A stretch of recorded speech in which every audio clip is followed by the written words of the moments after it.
In today's video, I'm going to teach you how to effectively set up and execute a web scraping process using our software tool. We'll walk through each phase, ensuring you understand how to drag scrape nodes, configure target pages, and finally, run the automation smoothly.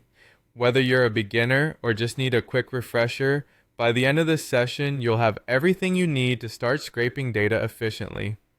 First, let's begin with dragging scrape nodes. When you open the application, you'll typically see the user interface filled with various options and tools specifically designed for scraping data.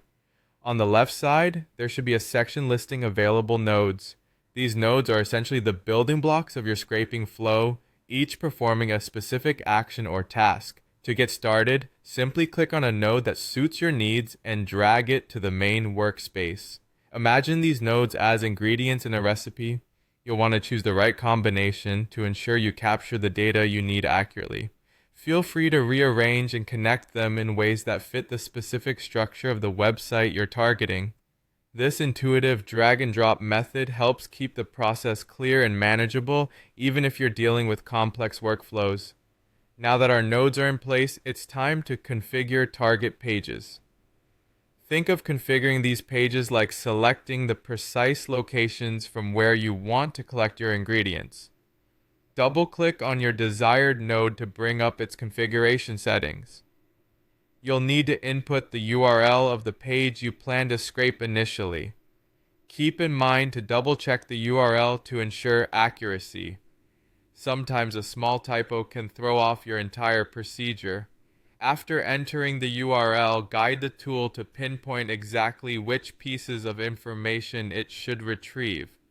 This often involves specifying HTML elements such as tags, classes, or IDs. Many tools offer features allowing you to visually select items on a web page, making this process more intuitive. It's like highlighting and selecting text in a word processor, offering immediate feedback on what will be scraped. With everything set up, we're ready to run the automation. Running the automation is essentially hitting the play button on your operations, initiating the tool to carry out all your carefully laid plans.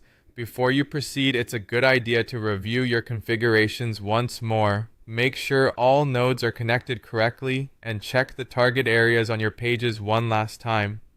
When you're confident with your setup, go ahead and start the run. Depending on the website's complexity and the volume of data, this process may take some time. You can monitor the progress through a dashboard, often showing you logs or summaries of what's been processed.